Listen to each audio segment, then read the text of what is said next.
Hello friends, तो अब हम देखेंगे अपने अगले पार्ट को। तो जो अब हमारा नेक्स्ट टॉपिक है उसको हम देखेंगे कि जो हमारे सीक्वेंस के अनुसार चलते आ रहा था। तो अब मैं आपको बताऊंगा आरक्षण के बारे में, रिजर्वेशन जो होता है। तो अब हम टॉपिक की शुरुआत करते हैं। तो आज हमारा टॉपिक है आरक्षण के बारे में, रिजर्वेशन। तो ये टॉपिक काफी न्यूज में भी बना रहता है और काफी जरूरी भी है और एग्जाम में आते रहते हैं। तो और ये समझना भी आम नागरिकों को काफी जरूरी है। तो इस वजह से ये टॉपिक इम्पोर्टेंट हो जाता है आप लोगों के लिए। आरक्षण जिसे आप रिजर्वेशन बोलते हैं। तो पहले हम इसमें देख लेंगे कि आखिर में कॉन्स्टिट्यूशन में क्या हमारे दे रखा है, और उसके बाद हम देखेंगे कि आखिर में रिजर्वेशन की जरूरत क्या है, और फिर हम देखेंगे कि अभी इसमें क्या दिक्कतें हैं और कुछ सुझाव देंगे। ऐसे जैसे हमारा टॉपिक बाकी कंप्लीट हुआ है वैसे ही ये भी कंप्लीट होगा। तो पहले मैं आपको बता दूं, रिजर्वेशन मतलब कि आरक्षण। आरक्षण दिया जाता है लोगों को नौकरी में, प्रमोशन में, तो बहुत सारी चीजों में आरक्षण दिया जाता है और प्राइवेट सेक्टर में भी अब दिया जाता है। तो ये सब चीजें हम देखेंगे आगे। तो पहले जो है कि फंडामेंटल राइट जो भाग 3 है और डीपीएसपी भाग 4 है, तो यहीं से हमें पता चलेगा रिजर्वेशन के बारे में। तो आर्टिकल जो 15(1) है और 2 है, तो इसमें दोनों में लिखा गया है कि धर्म, मूल वंश, जाति और लिंग और जन्म स्थान ईटीसी के आधार पर भेदभाव नहीं होगा, मतलब राज्य द्वारा। अब राज्य द्वारा इन सब पे भेदभाव नहीं होगा। तो इसमें ये बोला गया है आर्टिकल जो 15(1) और 2 है इसमें। और यहीं पे डीपीएसपी में क्या बोला गया है आपको, तो डीपीएसपी आपको पता है कि directive principle of state policy, ये स्टेट को बोलता है कि ये काम को करना है आपको फ्यूचर में।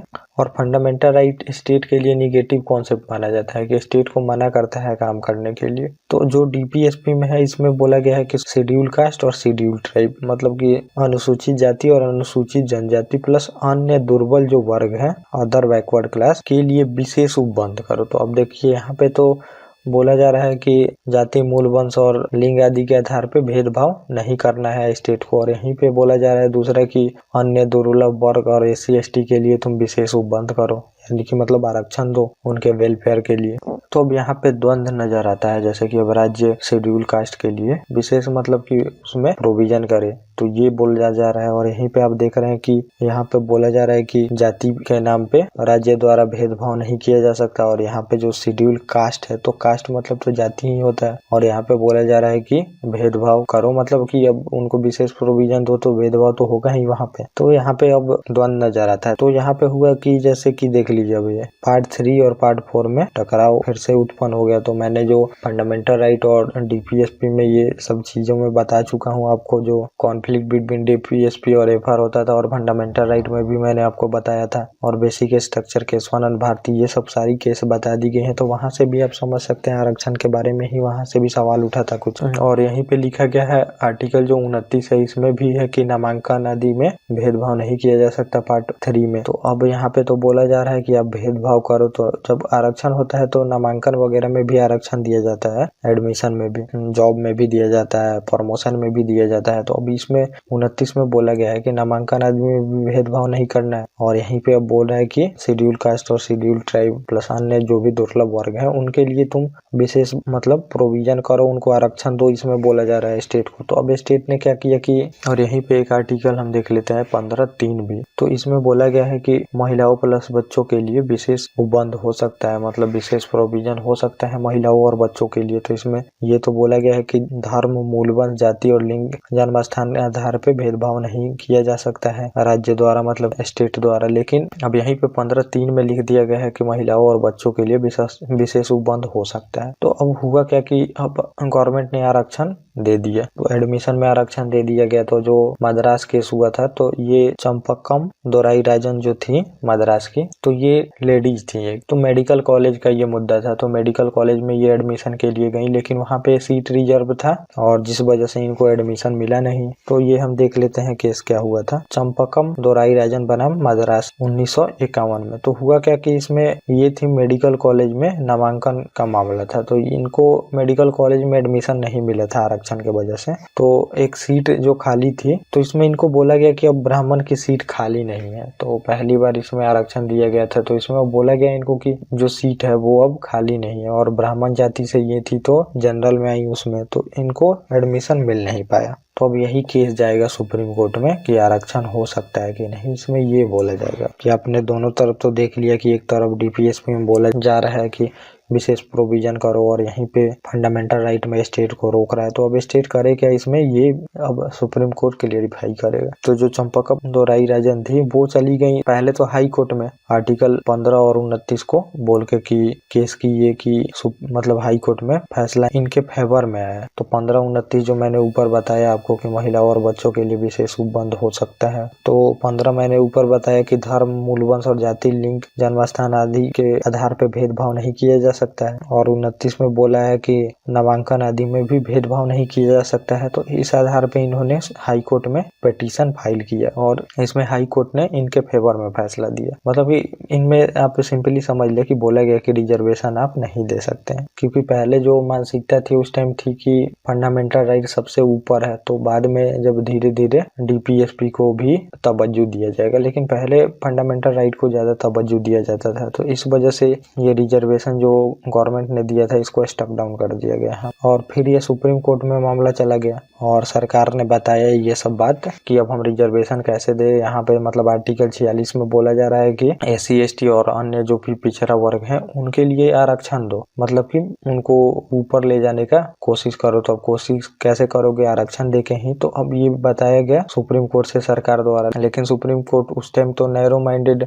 ये था, सोच था हमारा मतलब सुप्रीम कोर्ट का। तो वहाँ पे हुआ कि फंडामेंटल राइट को ज्यादा तवज्जो दी जाएगी, सुप्रीम कोर्ट द्वारा बताया गया। तो अब गवर्नमेंट करे क्या, मतलब उनको तो विशेष प्रोविजन करना ही था कि जो SC ST वर्ग है और अन्य पिछड़ा वर्ग उनको ऊपर ले जाने के लिए कुछ तो गवर्नमेंट को करना ही था। तो अब हम देखेंगे यहाँ पे कि आखिर में रिजर्वेशन जो है उसकी इम्पोर्टेंस क्या है, तब जाके आपको अच्छे से पता चलेगा कि आखिर में जरूरत क्या थी कि गवर्नमेंट इतना बेचैन थी रिजर्वेशन करने में। तो पहला पॉइंट इसमें है कि अब देख लीजिए, मान लीजिए जैसे कोई B व्यक्ति है और कोई A व्यक्ति है और रेस हो चाहे कुछ भी हो, तो अब जो A और B है तो उनको सेम डिस्टेंस से चलना चाहिए, तब जाके वो रेस में बराबर पार्टिसिपेट कर पाएंगे कहीं से। तो जो इसमें माना जाता है कि जो SC ST और अन्य पिछड़ा वर्ग हैं, तो अब ये अपर क्लास के जो भी लोग हैं तो इनसे ऊपर नहीं जा सके इतिहास में। तो इतिहास में बहुत सारा कास्ट वास्ट की वजह से इन लोगों को पीछे रहना पड़ा, लेकिन जब अब हमारा देश आजाद हुआ तो इनको क्यों न बराबर मौका दिया जाए हमारे साथ आने का, मतलब जो भी अपर लोग हैं इनके साथ आने का। तो इसीलिए बोला गया कि आरक्षण दे दो पहले और इनको पहले इनके बराबर में लाओ, उसके बाद रेस शुरू करो विकास का अपना। तो इस वजह से बोला गया आरक्षण देने के लिए, इनको यहाँ तक लाने के लिए, क्योंकि ये बहुत पिछड़े लोग हैं। इनको इतिहास में बहुत सारी ऐसी चीजों का सामना करना पड़ा जिससे ये पीछे होगा। तो इसीलिए इन्हें बोला जाता है कि पहले से ही किसी को सब सुविधाएं मिल रही है। तो अब जो ऊपर के लोग होते हैं उनको पहले से ही सब सुविधा मिल रही है, तो अब वो पीछे कर भी नहीं पाते हैं उनको। इस वजह से इसमें बोला गया कि उनको रिजर्वेशन देके कुछ आगे बढ़ाया जाए, पहले बराबर लाओ, उसके बाद रेस शुरू करो जो रेस करनी है, मतलब विकास का रेस। तो पहला ये इम्पोर्टेंट पॉइंट है इसमें। और दूसरा हम देखते हैं कि भेदभाव पूर्वक विकास होगा। तो अगर आरक्षण नहीं देते हैं आप तो ये भेदभावपूर्ण विकास होगा। और महिलाओं को भी इसमें समझ लीजिएगा कि मैं सभी को लेके बात कर रहा, तो SC ST बोल रहा हूँ तो अब महिलाएं भी इसमें आएंगी। ये नहीं है कि महिलाएं अलग से मैं बताऊंगा आपको। तो महिलाओं के लिए भी आरक्षण की जरूरत है, क्योंकि वो लोग जो भी इतिहास में पीछे छूट गए हैं, तो महिलाओं को भी बहुत ज्यादा दबाया गया है। और उनको इतिहास में आप देख लीजिएगा कि हमेशा उनसे त्याग आदि का सोचा जाता था कि महिलाएं हमेशा त्याग देने के लिए ही पैदा हुई हैं, और जो उनका जीने आदि का अधिकार है तो उसका कोई वैल्यू नहीं किया जाता था। और जो पिछड़े वर्ग हैं उनका भी जीने आदि का जो अच्छे से लाइफ जिया जाता है तो उनको वो अधिकार नहीं था। तो इस वजह से अब मान लीजिए कि जो अब हम विकास कर रहे हैं तो विकास कुछ ही लोग कर जाए जाके, तो इनइक्वालिटी ज्यादा बढ़ जाएगा। तो ये भेदभाव पूर्वक विकास होगा हमारा। अगर कुछ ही लोगों का विकास हो रहा है फिर से, तो फिर इस देश के आजाद होके और उन लोगों को देश के साथ जुड़ने का उनको क्या फायदा होगा, ये समझिए। तो ये देश नहीं, एक आप समझ लीजिए आइडियल है। आइडियल है, इसमें एक हम परिवार की तरह रहते हैं। तो अब परिवार में मान लीजिए कि कोई बच्चा है जो कि पीछे छूट गया है, तो आप हमेशा देखिएगा कि जो गार्जियन होते हैं तो वो उनको सबसे ज्यादा देख रेख करते हैं और सबसे ज्यादा उनको सपोर्ट किया जाता है ताकि वो बच्चा आगे बढ़े। जो तेज है उसी पे ज्यादा ध्यान नहीं दिया जाता है। आप देखेंगे जो फैमिली में सबसे कमजोर है, लाचार है, उस पे लोग ज्यादा ध्यान देते हैं। तो ये हमारा जो पूरा देश है एक फैमिली है, तो इसमें जो भी पीछे छूट गए हैं उनको लेके चलना हमारा फर्ज है इसमें। और हम विकास करके ही क्या कर लेंगे जब हमारे भाई लोग छूट ही जाएंगे इसमें। तो ये एक बोला जाता है, इसके लिए ये इम्पोर्टेंट है। और तीसरा है इसमें असमानता बढ़ेगी। ज्यादा क्रांतिवादी भी हो सकते हैं इसमें। तो जब भी असमानता बढ़ी है तब जाके क्रांति हुई है। तो जो मार्क्स ने जो थ्योरी दिया था कि जो दबे हुए लोग हैं इतना दबा दिए जाएंगे कि बाद में वो रेगुलेशन करके जो भी ऊपर के लोग हैं उनको उखाड़ के अपना सत्ता स्थापित कर देंगे। तो एक लेवल से ज्यादा अगर किसी को दबा दीजिएगा तो वहां पर रेगुलेशन होगा ही होगा। इसी वजह से इसमें पहले ही बोला जाता है कि आरक्षण देके क्यों ना उनको बराबरी में लाया जाए, क्योंकि समाज में बराबरी रहती है तो ये सब ज्यादा क्रांति आदि होने की संभावना कम होती है। लेकिन जितना असमानता बढ़ते जाएगी उतना ये सब क्रांति आदि होने की संभावना रहती है। तो इस वजह से भी आरक्षण जरूरी है। और आप इतिहास उठा के देख लीजिए, जब जब दबाया गया है लोगों को तो वहां पे रेगुलेशन हुआ ही हुआ। तो एक देश को चलाने के लिए ये जरूरी है कि वहां पे समानता लाई जाए, सभी लोग बराबर। और चौथा है कि इतिहास में बहुत शोषण हुआ है। तो इतिहास की अब जो कहानियां आप पढ़ेंगे तो अब इन लोगों का बहुत ज्यादा शोषण हुआ है। जो SC ST आप जिनको बोलते हैं, शेड्यूल कास्ट, शेड्यूल ट्राइब, चाहे अन्य भी जो भी लोग पिछड़े हैं, महिलाएं हैं, तो इन लोगों का बहुत शोषण हुआ है। इनके परछाइयों से भी भेदभाव किया जाता था। ऐसा था कि जो ऊपर कास्ट के लोग होते थे तो उनके परछाई से भी बचते थे। तो जैसे कि मान लीजिए कहीं पे सामुदायिक खाना वाना का जो कार्यक्रम होता है वो होता था तो इनको सबसे लास्ट में खाना होता था। जब वो लोग खा वा के चले जाते थे तब जाके इनको खाना भी होता था। तो बहुत तरह के भेदभाव किए जाते थे। इनका छुआ हुआ लोग खाते नहीं थे, ब्राह्मण वगैरह। तो इस वजह से इतिहास में इनका बहुत ज्यादा शोषण हुआ है। सिर्फ काम कराया गया है और सेवा कराया गया है, बाकी इन लोगों से कुछ नहीं किया गया है। तो इसलिए भी जरूरी है कि अब जो इंसान आता है धरती पे तो उसको हर एक चीज में बराबर का अधिकार है, लेकिन उनको वो अधिकार इतिहास में नहीं मिला। तो अब हमें देना चाहिए उनको सारे अधिकार को। और पांचवा इसमें जरूरी है मतलब रिजर्वेशन, ये हम देख रहे हैं इसमें। तो पांचवा है कि विकास में बाधा, तो देश के विकास में भी बाधा होगी, विश्व से पिछड़ जाएंगे हम। तो अगर हम उनको साथ में लेके नहीं आते हैं और जो हमारे विकास में अगर ये भी कंट्रीब्यूशन नहीं करते हैं तो ये पूरा देश जो वर्ल्ड है उससे पिछड़ जाएगा। क्योंकि वर्ल्ड में सभी को समान अवसर मिलता है। अगर इनको अवसर नहीं मिला तो जो एक बार ये कटते चले जाएंगे मेन लाइन से, तो अब नौकरी वगैरह में नहीं आ पाएंगे तो ये और पिछड़ते ही चले जाएंगे। और जो अपर क्लास है वो और ऊपर जाते जाएगी। तो 22-23% जो ये हमारे पिछड़े लोग हैं, अब OBC को अदर बैकवर्ड जो क्लास है वो 27% है और 22% करीब SC ST है। तो इतने लोग अगर पीछे छूट जाते हैं तो ये देश के लिए भी बेकार है, क्योंकि इकोनॉमिक में जितने लोग पार्टिसिपेट करेंगे हमारा देश उतना बढ़ेगा। और इतिहास में जो भी देश आप समझ लीजिए पिछड़ जाता है वर्ल्ड से, उस पे बाहरी ताकतें आके राज कर लेती हैं। तो अभी आप यूक्रेन में देख भी रहे हैं कि अगर वो सक्षम नहीं है अपने आप में अपना सुरक्षा करने के लिए तो कोई उसका मदद नहीं कर सकता है। तो इस वजह से हमें पूरी दुनिया के साथ कंधे में कंधा मिला के चलना पड़ता है, नहीं तो हमेशा वो लोग डोमिनेट करते हैं दूसरे को। तो इस वजह से भी इनको आरक्षण देके इनको लाना जरूरी है हमारे इकोनॉमिक के कार्यक्रम में, क्योंकि इनको नहीं दीजिएगा आरक्षण तो ये आ नहीं पाएंगे। उतना इनके पास एबिलिटी नहीं है और इतना इन्हें सुविधा भी नहीं है पढ़ने लिखने का कि वो आ सके इसमें। तो इस वजह से कुछ लेवल पे उनको आरक्षण देना पड़ेगा। जब वो समझदार हो जाएंगे, सक्षम हो जाएंगे, तो वो अपने जो आने वाली पीढ़ियां है उनको पढ़ाएंगे लिखाएंगे, फिर उनको आरक्षण की जरूरत नहीं पड़ेगी। तो अभी देना जरूरी है ताकि वो बराबर में आ सके अभी जो भी लोग ऊपर है। और छठा इसमें फायदा होता है कि उनको देश के प्रति लगाव होगा। तो अब लगाव कैसे होता है? जब आप किसी को अधिकार नहीं दीजिएगा तो उसको लगाव किस बात का होगा? अगर मान लीजिए जैसे हम ब्रिटिश के लिए जैसा ही अगर शोषण कर रहे हैं, चाहे इतिहास में जैसे भी शोषण उनका किया गया हो, तो उनको देश से भी लगाव नहीं होगा। जब भी देश पे विपत्ति वगैरह आएगी तो वो नहीं चाहेंगे कि हम भी इसमें देश के लिए लड़े, क्योंकि अगर आप उनका शोषण कर रहे हैं तो क्यों भाई कोई आए आपके लिए मदद करने या फिर देश के लिए? उनको देश से मतलब ही क्या है जब उनको कोई अधिकार ही नहीं है देश में। तो अब रिजर्वेशन आदि दिया जाता है तो अब उनको देश के प्रति जागरूकता, देश के प्रति प्यार, ये सब भीतर से आने लगता है, क्योंकि हम उन्हें कुछ दे रहे हैं, उनको पुश कर रहे हैं आगे बढ़ने के लिए। ये सब इतने चीज हम दे रहे हैं कि उनको देश से तब जाके लगाव हो जाएगा। और अगर आप शोषण कर रहे हैं तो वही कल से क्रांति करेंगे देश के प्रति, ये इसमें होता है। और सातवां इसमें पॉइंट है कि लोकतंत्र में जरूरी है और नैतिकता है इसमें। तो अब लोकतंत्र यही बनाया गया था कि सभी को बराबर मौका मिले। तो अब इसमें हमेशा मौका उसी को मिलता है जिसका बहुमत होता है। तो आप देखें भी कि सरकार कैसे बन जाता है, जिसके पास बहुमत होती है उसकी सरकार बन जाती है और जिसके पास बहुमत नहीं है उसकी सरकार नहीं बन पाती है। तो कुछ ही लोगों को इसमें मौका मिल पाता है। तो डेमोक्रेसी जो मेन बनाया गया था तो इसमें जनता का शासन जनता द्वारा जनता पे किया जाता है। तो अब उन लोगों का भी कुछ इसमें पार्टिसिपेशन अगर हो रहा है तो उनको भी कुछ फायदा होना चाहिए डेमोक्रेसी में, इस वजह से भी जरूरी है। और नैतिकता भी है इसमें कि देना ही चाहिए उनको। हर एक बात आप फायदा और लॉस से नहीं सोच सकते हैं। आप ये सोचिए उसमें कि जो भी पिछड़े वर्ग के लोग हैं उनकी स्थिति कैसी है। तो अभी जो मान लीजिए इकोनॉमिकली सही है उनकी स्थिति तो है नहीं सही। आप देख सकते हैं अपनी जरूरतों का सारी चीजों को पूरा नहीं कर पाते हैं, लेकिन जो पिछड़े लोग हैं वो कैसे कर पाएंगे इसमें हमें ये सोचना है। तो उनके लिए तो आरक्षण और जरूरी हो जाता है, क्योंकि आप समझ नहीं सकते हैं कि जो गरीब होते हैं चाहे जो पिछड़े वर्ग के लोग हैं उनको कितनी सारी दिक्कतों का सामना करना पड़ता है। तो हम तो ये बस पढ़ते हैं, लेकिन हमारे जो इसको झेलते हैं उनके लिए बहुत ही बड़ा मुद्दा है ये। हम बस कॉपी किताबों पे इसको पढ़ लेते हैं, लेकिन जो झेलते हैं वो समझते हैं कि आखिर में गरीबी आदि ये सब क्या चीज है। तो उनको आरक्षण देके हमें उनको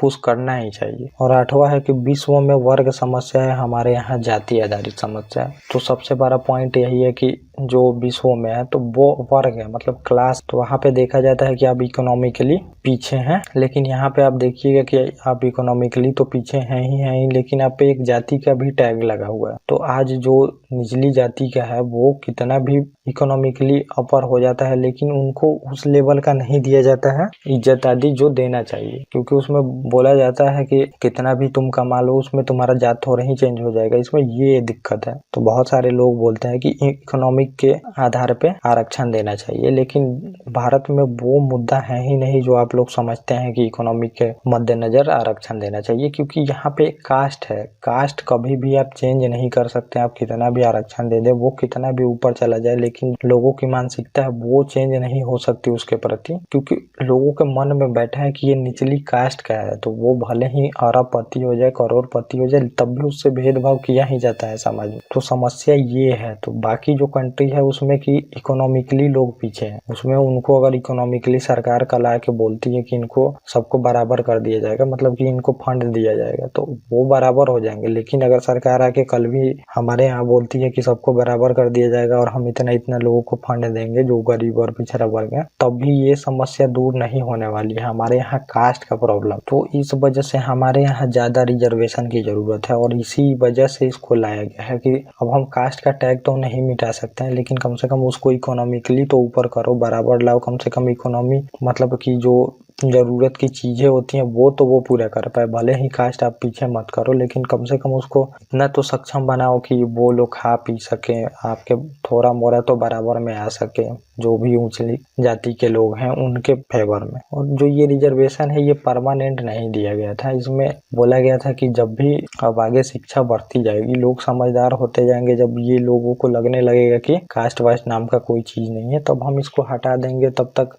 वो इकोनॉमिकली भी सही हो जाएंगे। तो ये भी हम देखेंगे आगे जो मुद्दा क्या है हमारा। तो इतने इसके इम्पोर्टेंस आप देख लिए कि रिजर्वेशन की क्या जरूरत है। तो इम्पोर्टेंस देख लिए, तो अभी इसको पूरा करना बहुत ही जरूरी है। तो जो सरकार थी, अब इतनी इम्पोर्टेंस है इसकी तो इसको लागू करना जरूरी है। तो फिर चंपकम दोराई रजन का जो मामला हुआ था उसमें सुप्रीम कोर्ट ने इसको स्टक डाउन कर दिया था रिजर्वेशन को। तो अब इतना जरूरी है रिजर्वेशन, आपने देख लिया, तो सरकार अब फिर करे क्या इसमें। तो अब संसद ने एक अमेंडमेंट किया, तो ये फिर संसद ने पहला संशोधन किया। 1951 में एक पहला संविधान संशोधन हमारा हुआ रिजर्वेशन को लेके। तो इसमें और भी कुछ चेंज हुए थे, तो वो मैंने बता दिया आपको, जब वहाँ पे बताना जरूरी था जहाँ पे जिस संशोधन का, वो हम बात कर चुके हैं। तो अभी हम रिजर्वेशन से रिलेटेड देखेंगे। इसमें अब आर्टिकल 15(4) जोड़ा गया, मतलब स्टेट द्वारा। तो फंडामेंटल ही राइट बना दिया जाएगा रिजर्वेशन का, तब जाके अब फंडामेंटल राइट बना दिया जाएगा तो सुप्रीम कोर्ट भी नहीं रोक सकती है। तो राज्य SC ST और अन्य पिछड़ा वर्ग के लिए विशेष उपबंध कर सकता है, इसमें ये जोर दिया गया। तो जो DPSP में दिया गया था, अब उसको सरकार द्वारा फंडामेंटल ही राइट बना दिया गया आपका। तो फंडामेंटल राइट तो ऊपर ही है DPSP से, तो अब इसमें सुप्रीम कोर्ट भी नहीं रोक सकती है, इसमें ये कर दिया गया, तब मिलेगा आरक्षण अब। और आर्टिकल 46 के वजह से ही संशोधन हुआ, वर्ग क्लास जोड़ा गया इसमें। मतलब क्लास जोड़ दिया गया आर्टिकल 4 में। और ये संशोधन किस वजह से हुआ ये भी समझ लीजिए कि क्योंकि अब इसमें जाति के आधार पे तो उसमें मना किया गया था, लेकिन अब संशोधन कैसे किया गया, क्योंकि ये डीपीएसपी में लिखा था आर्टिकल 46 में, इसी वजह से संसद संशोधन भी कर पाई। इसमें अगर नहीं लिखा गया होता उसमें एससी एसटी और अन्य पिछड़ा वर्ग, तो आप संशोधन भी नहीं कर सकते। तो डीपीएसपी को लागू करना सरकार का काम है फ्यूचर में, तो इसी वजह से सरकार ने संशोधन करके इसको आर्टिकल 15(4) में जोड़ दिया। तब जाके आपका ये फंडामेंटल ही राइट अब हो गया है, जो अन्य पिछड़ा वर्ग है, एससी एसटी और अन्य पिछड़ा वर्ग, उनको आरक्षण अब देना ही देना। तो अब हुआ क्या कि अब आरक्षण तो हो सकता है, फिर हुआ बहुत सारे आरक्षण दिए गए, मतलब वो बहुत सारे आरक्षण दिए जाने लगे। अगर जब फंडामेंटल राइट में जोड़ा गया तो अब सरकार यहाँ पे जो सरकार है, तो अब यहाँ पे थोड़ा इसका मिसयूज भी हुआ, इसमें ये बोला जाता है। और इसके बाद क्या हुआ, बहुत तो आरक्षण दिए गए, लेकिन मोरारजी देसाई की सरकार जब बनी जनता पार्टी की, बिंदेश्वरी प्रसाद की अगुवाई में एक आयोग गठित किया गया, मंडल आयोग। अन्य आरक्षण अब और लोगों को भी आरक्षण दिया जाए, इस वजह से एक आयोग का गठन किया गया कि अब चेक करके बताओ जो एसटी है, उसके बाद जो अन्य जो ये पिछड़ा वर्ग आप सुन रहे हैं, तो क्लास के भी आधार पे इसमें मतलब कि और किस किस लोगों को आरक्षण की जरूरत है, इस वजह से एक मंडल आयोग का गठन हुआ। माने मतलब कि अब इसमें ओबीसी का मुद्दा आ रहा है, यहाँ पे अदर बैकवर्ड जो क्लास है हमारी, उसको अब भी आरक्षण में शामिल करने का कोशिश किया जा रहा है। तो अब हम देखते हैं आगे क्या हुआ, तो पता चलेगा आपको अच्छे से। तो इसमें हुआ जो मंडल आयोग गठित हुआ मोरारजी देसाई सरकार द्वारा, तो इन्होंने 1980 में रिपोर्ट दिया। फिर सरकार कांग्रेस की आ गई उसमें, तो इनकी सरकार 2 साल तो रह पाई, उसके बाद चली गई, फिर कांग्रेस की सरकार आ गई। तो इसमें बोला गया मंडल आयोग द्वारा कि सरकारी नौकरी में अन्य जो पिछड़ा वर्ग है ओबीसी, जिसे अदर बैकवर्ड क्लास हम बोलते हैं, 27% आरक्षण की बात कही गई। और इसमें अलग अलग राज्यों में अलग अलग जाति आ सकते हैं, तो ये मत समझिएगा कि एक जाति का पैरामीटर है इसमें। तो इन्होंने जाति के ही आधार पर लगभग जनसंख्या ये आरक्षण दिया जाता है हमारे यहाँ, और संविधान में भी यही है। तो अब इसमें ये मत समझिए कि ओबीसी जो है वो अलग अलग स्टेट में अलग अलग जातियां इसमें आ सकती है, और पीएम वीपी सिंह ने इसको लागू करने का ऐलान किया। तो अब जो ये आरक्षण का सुझाव दिए थे, इनको वीपी सिंह सरकार ने लागू करने का ऐलान कर दिया। फिर बहुत सारे बवाल हुए, इसमें आंदोलन हुए, लोग तरह तरह के बातें करने लगे, मतलब कि आरक्षण सही नहीं है। इसमें ये लोग बोलने लगा कि आरक्षण सही नहीं है, इतने आरक्षण कैसे दिए जा सकते हैं, ये सब तरह तरह की इसमें बात उठने लगे कि इम्पोर्टेंस है, जरूरी है, लेकिन अब आप इतने आरक्षण नहीं दे सकते कि देशी पीछे जाने लगे। तरह तरह के लोग मतलब बात करने लगे। तो अब हम इसमें देखेंगे कि आखिर में डिमेरिट लोग क्या क्या बता रहे थे। तो अब मैं जो लोग डिमेरिट बता रहे थे वो मैं बताऊंगा, और हम भी देख लेंगे इसमें, मतलब लोग ही तरह तरह के बात करने लगे। वही चीजें अगर हम देख लेंगे तो ये आरक्षण के विपक्ष में पॉइंट आ सकते हैं। तो उस टाइम लोग ही बोलने लगे ये सब चीजें कि आरक्षण सही नहीं है। तो जब सही नहीं है वो बोलेंगे तो कुछ तो तर्क देंगे, तो वही तर्क हम अब देखेंगे इसमें, आरक्षण के विपक्ष में लोगों के तर्क। तो ये लोग उस टाइम तर्क दे रहे थे जो कि विरोध कर रहे थे। तो पहला तर्क उन्होंने दिया कि ये समानता के खिलाफ है। तो आप तो इक्वालिटी बात करते हैं, लेकिन ये समानता के खिलाफ है, आप बस पिछड़े वर्ग को ही इसमें बढ़ाने का काम कर रहे हैं। इसमें ये बोला गया कि बराबर मौका दो सबको। तो इसमें ये भी बोला जाता है कि समानता ही दिया जा रहा है। आप समझ लीजिए कि वो लोग पिछड़े हैं तो उनको समान तो करो, तब जाके अब समानता होगी। इसमें ये बोला गया कि हम समानता ही दे रहे हैं, इक्वालिटी ही दे रहे हैं, और ये हमारे संविधान का बेसिक स्ट्रक्चर भी है इक्वालिटी। तो इसमें बोला जाता है कि इक्वालिटी पहले उनको इक्वल बनाया जा रहा है इक्वालिटी के लिए। तो ये है। और दूसरा मुद्दा है कि पूर्वज की ये भेदभाव तो हम क्यों भुगते हैं। तो इसमें यही मतलब वो लोग तर्क दे रहे हैं कि जो पूर्वज करके चले गए उसका किया हुआ का भुगतना हम मतलब भुगते हम क्यों। तो जैसे मान लीजिए कि ये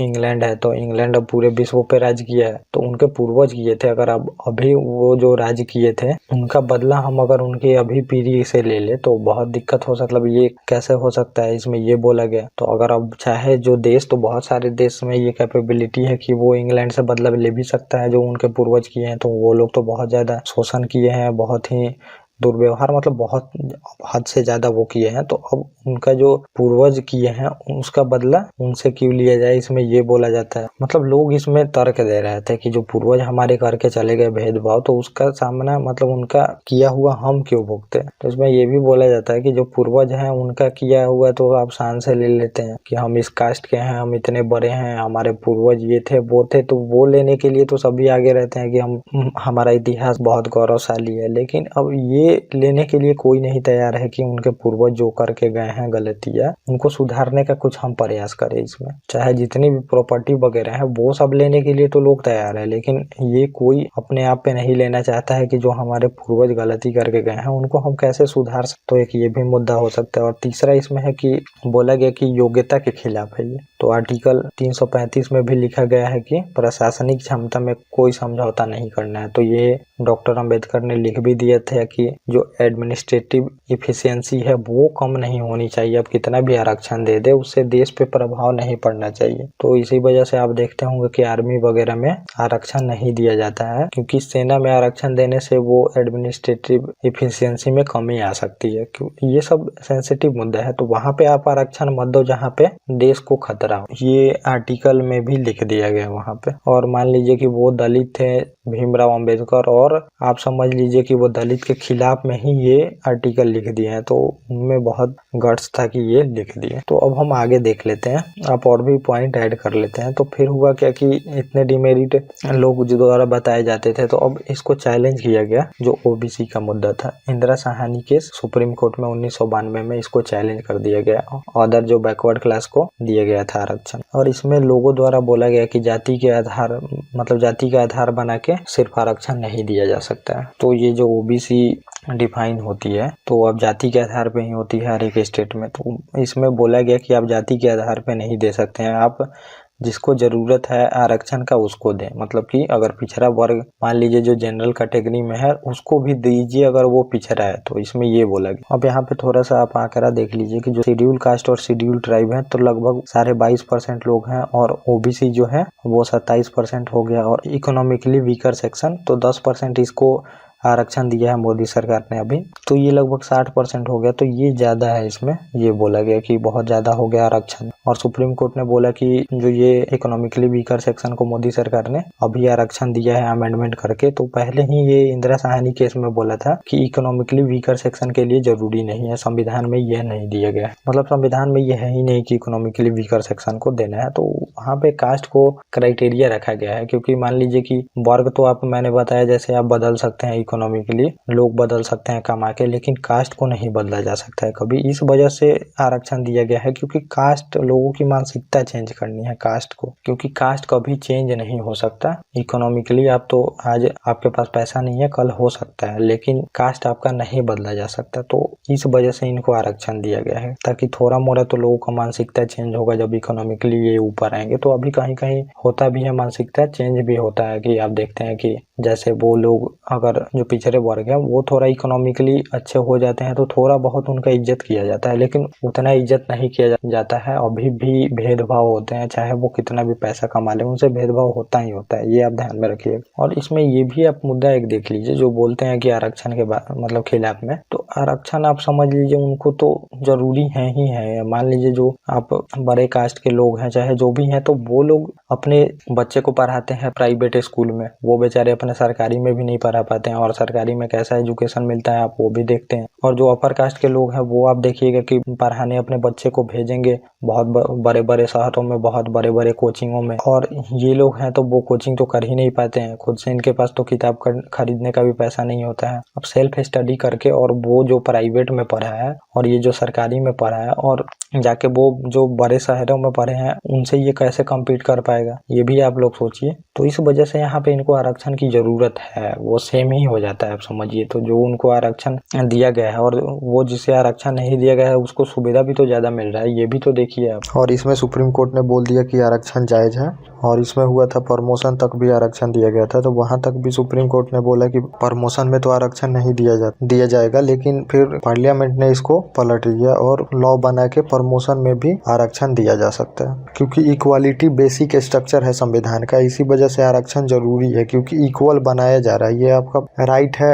कि आपको इक्वालिटी तक ले जाने के लिए कॉन्स्टिट्यूशन प्रोविजन किया है, उसको इम्प्लीमेंट करो। इसी वजह से आरक्षण दिया जाता है। और ये जो फैसला आया 6-3 से फैसला आया सुप्रीम कोर्ट का इंदिरा साहनी केस में, और फैसला में बोला गया कि जाति के आधार पे दे सकते हैं क्रीमी लेयर को नहीं मिलनी चाहिए। तो अदर जो बैकवर्ड क्लास बना इसमें, तो इसमें बोला गया कि जाति के आधार पे आरक्षण दिया जा सकता है क्योंकि ये संविधान में ही। लेकिन अब इसमें ये बोला गया कि आप इतना भी फायदा मत उठाएं, इसमें जो जाति में जो अदर बैकवर्ड क्लास है उसमें क्रीमी लेयर को छाटो। क्रीमी लेयर मतलब कि जिनकी इनकम एक स्लैब से ज़्यादा है उनको बाहर कर दो आरक्षण से, और जिनकी इनकम एक स्लैब से कम है उसको ही रखो बस। और बालाजी राघवन केस एक हुआ था, उसमें सुप्रीम कोर्ट ने बोला कि 50% से ज़्यादा आरक्षण नहीं दिया जा सकता, क्योंकि आरक्षण दो अब, लेकिन इतना भी मत दे दो कि अब जो अपर कास्ट के लोग हैं वही बोलने लगे फिर हमारे लिए ये संविधान की क्या जरूरत है। तो ये इसमें इस वजह से बोला गया कि अब इतना भी आरक्षण मत दे। तो अब इतने सारे मुद्दे आप देख लिए, अब हम इसमें थोड़ा सा देख लेते हैं कि निष्कर्ष क्या है, अब हमें क्या देना चाहिए सुझाव में। तो सही व्यक्ति को मिलनी चाहिए आरक्षण, और लोग भी सहमत होते हैं। तो अब आरक्षण देने से लोग दुखी नहीं है, दुखी लोग हैं कि चाहे आक्रोशित लोग हैं कि सही व्यक्तियों को आरक्षण नहीं दिया जा रहा है। आरक्षण उन्हें दिया जा रहा है जिन्हें जरूरत नहीं है, इस वजह से भी लोग आक्रोशित हैं। अगर सही लोगों को ढूंढ पा रहे हैं और ढूंढ के उनको आरक्षण दे रहे हैं तो लोग भी उसमें, लोगों को कोई दिक्कत नहीं है जहां तक देखा गया है सोसाइटी में। लेकिन अब मान लीजिए जिसको जरूरत नहीं है आरक्षण की उसको आप दे रहे हैं तो वहां पे लोग आक्रोशित हो जाते हैं। तो एक ये हम सुझाव दे सकते हैं कि सही से एक बार फिर से और लोगों को शामिल किया जाए आरक्षण में, और जिनको जरूरत नहीं है आरक्षण की उसको फिर से अभी निकाला जाए एक बार। तो फिर से एक बार इनको देखा जाए आरक्षण को शुरू से अंत तक, और जिसको आरक्षण की जरूरत है उसको तो हम ऐड करें और जिसे नहीं जरूरत है उसको हम निकालें इसमें से। और विश्व में वर्ग है, हमारे यहाँ जाति है। तो ये पॉइंट मैंने ऊपर बता भी दिया कि वर्ग तो आप चेंज कर सकते हैं, क्लास चेंज कर सकते हैं, कल जो गरीब है वो अमीर हो सकता है, लेकिन जो निचली जाति में पैदा हो गया उसको आप नहीं चेंज कर सकते। तो इस वजह से लोगों की मानसिकता चेंज करनी ही पड़ेगी, और हमने थोड़ा उसको आरक्षण दिया है ताकि लोगों की मानसिकता चेंज हो। तो इकोनॉमिकली स्ट्रांग होने से थोड़ा सा तो मानसिकता लोगों का चेंज होता है, इस वजह से हमने दिया है। मतलब इकोनॉमिकली वीकर सेक्शन को भी दिया जाए आरक्षण, इसमें ये बोला जाता है। सुझाव में आप ये भी दे सकते हैं कि जो इकोनॉमिकली वीकर है उसको भी दे आरक्षण। हम ऐसा नहीं है कि जाति के आधार पे ही दे, तो कुछ लोग बिना जाति के भी बहुत ज्यादा पिछड़े हुए हैं, उनको भी आरक्षण देना चाहिए। और इसी वजह से अमेंडमेंट किया है मोदी सरकार ने, आर्टिकल 15(6) जोड़ा गया है इसमें, और 16(6) जोड़ा गया, और ये कोर्ट में अभी केस है। तो जो हमारा है ये इकोनॉमिकली वीकर सेक्शन संविधान में नहीं दिया गया है, तो अब इसको फंडामेंटल राइट ही बनाया गया है कि इकोनॉमिकली वीकर सेक्शन को जो 10% ही आरक्षण दिया गया है यहाँ पे, तो इस वजह से अमेंडमेंट ये करना पड़ा है फंडामेंटल राइट में। तो अभी तो ये केस देखिए चल रहा है सुप्रीम कोर्ट में, अभी फैसला आया नहीं है, इस पे क्या फैसला आता है ये हम देखेंगे बाद में। और ये राजनीति के लिए प्रयोग ना किया जाए। तो जो ये आरक्षण का विषय है आप इसको राजनीति के लिए प्रयोग मत करो, वोट के लिए। जिस वजह से इसको जोड़ा गया था उसे हमें रहने देना चाहिए, क्योंकि हमने इसे जोड़ा था जो हमारे पिछड़े भाई बहन हैं उनको ऊपर करने के लिए, और इसका इतना राजनीति फायदा उठाया गया कि इस वजह से लोगों में आक्रोश भी आ गया। राजनीति पार्टियां इसका उपयोग वोट के लिए अब करती हैं, तो इसमें एक ये हम सुझाव दे सकते हैं। और भारत एक परिवार है और ये सभी सदस्य हैं, तो जो ये लोग पिछड़े लोग हैं तो भारत एक परिवार है, तो इसके सदस्य हैं ये, तो ये बाकी सदस्यों का फर्ज बनता है कि जो पिछड़ गए हैं उनको हम सपोर्ट करें। तो आप परिवार में देखते होंगे कि अगर किसी को कोई बीमारी हो जाए, चाहे कुछ भी हो जाए, तो पूरा परिवार मिलकर उसका इलाज करवाता है या फिर उसकी मदद करता है। वैसे ही अभी वो समझ लीजिए कि बीमार चल रहे हैं हमारे जो भाई बहन है, तो उसकी हमें मदद करनी चाहिए। तो आरक्षण उनके लिए जरूरी है, ये हमारा होगा सुझाव इसमें। तो ये हमारा आरक्षण का टॉपिक कंप्लीट हो रहा है। तो मैं बता दूं कि आप लोग बस इसको रिवीजन करते चलो। Okay guys, thank you.